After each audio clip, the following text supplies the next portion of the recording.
Assalamualaikum warahmatullahi wabarakatuh. Marilah kita awali kelas ini dengan sama-sama membaca basmalah. Bismillahirrahmanirrahim. Adik-adik sekalian, alhamdulillah, bagaimana kabarnya? Alhamdulillah ya, sehat semua dan mohon tetap dikondisikan bahagia meskipun pandemi lama ini tidak berakhir ya, semua ujian.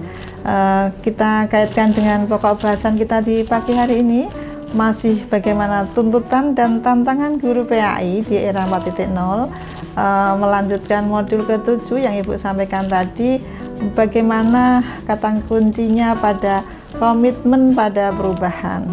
Pokok bahasan pagi hari ini, pertemuan terakhir ya, mata kuliah kita, mata kuliah penjaminan mutu pendidikan yang insya Allah akan menghantarkan adik sukses sesuai apa yang adik-adik cita-citakan. Komitmen pada perubahan, semua rangkaian program gitu ya, tidak boleh ada sebagian tidak komitmen, artinya tidak satu bahasa. Oleh karena itu, supaya mudah dipahami, kita boleh ambil salah satu uji petik pada visi dan misi sekolah. Nah, kita kalau mengacu kepada visi dan misi sekolah mau diapakan? Nah, maka itu kan sudah dirumuskan tuh. Misalnya, kalaulah boleh kita melihat salah satu visi sekolah di mana adik-adik kerja nanti. Misalnya itu sekolah yang adik kerja di situ menjadi rujukan gitu ya. Jadi kalau misalnya sekolah madrasah aliyah misalnya di Jogja maupun di mana saja, kalau itu menjadi rujukan. Jadi kalau ingin menjadi sekolah model misalnya, di sekolah di mana adik-adik bekerja. Nah, itu kaitannya dengan komitmen pada perubahan, kita kondisikan, kita ukur, kita breakdown visi misi gitu. Karena visi, kalau kita mengacu kepada visi itu kan ya, visi itu ya sesuatu yang visioner, yang mengglobal, susah untuk dicapai gitu kan, dipahami, maka diturunkan pada misi dengan menggunakan kata kerja operasional. Nah, visi misi ini siapa yang membawa, maksud saya yang bisa membantu, mata pelajaran apa, sehingga nanti pada faktor-faktor keberhasilan yang terukur itu bisa kita kondisikan, kita bisa kerjakan. Oke, kita masuk pada detailnya. Tadi Ibu sampaikan pada pertemuan ke-8 kemarin adalah bagaimana adik-adik itu ketika ada perubahan ya di era digital ini yang semuanya Masya Allah, kita tidak boleh gaptek kayak gitu ya. Kita harus adaptasi dulu nih untuk inovasi. Nah, pada misalnya kepada apa yang kita sudah siapkan itu kok ternyata ada yang 2 poin yang kita belum tercapaikan. Kita perlu upgrade di sini. Nah, apa kira-kira 2 itu? Misalnya bahan ajar kita masih jadul gitu ya. Ya, bagaimana kita upgrade, kita kondisikan. Sekarang itu semuanya sudah berbasis inovasi gitu kan ya. Supaya menyenangkan. Contoh begini.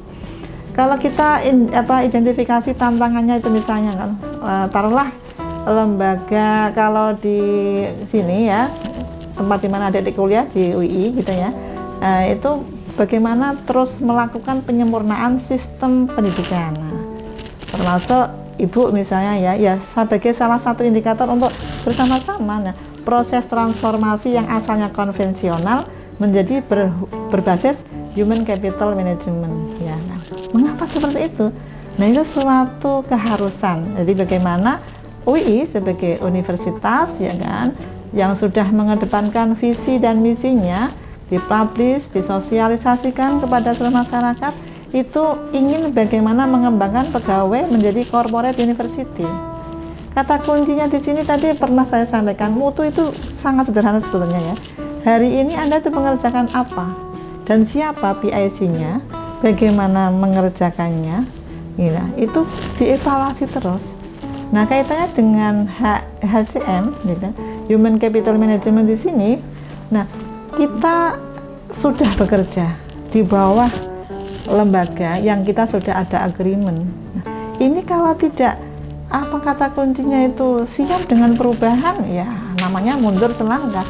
Padahal di era 4.0 ini semua berbasis inovasi apapun ya. Sampai adik-adik tahu sudah pernah mendengar ya bahwa khotib ya adik ya, khotib Jumat ya, itu mau disertifikasi, ingat nggak? Nah, ini penjaminan mutu Anda sebagai aset gitu ya nanti ya, kepanjangan tangan prodi itu nanti akan menyampaikan bagaimana corporate SDM ini bisa dipertanggungjawabkan. Jadi pendek kata seperti ini deh, misalnya Anda tuh keluar ya langsung mampu mengibarkan bendera prodi, bendera jangan sampai malu-maluin. Itu sesungguhnya kata kuncinya tantangan guru di era 4.0 kalau melalui kendaraan motor ini. Nah, terus apa yang harus dibekali? Maka ini kan sudah membekali ya, misalnya ada pelatihan. Saya lihat kemarin ya, Anda ketika akan praktik mengajar ada bagaimana BIMTEK. Nah, itu termasuk di antaranya.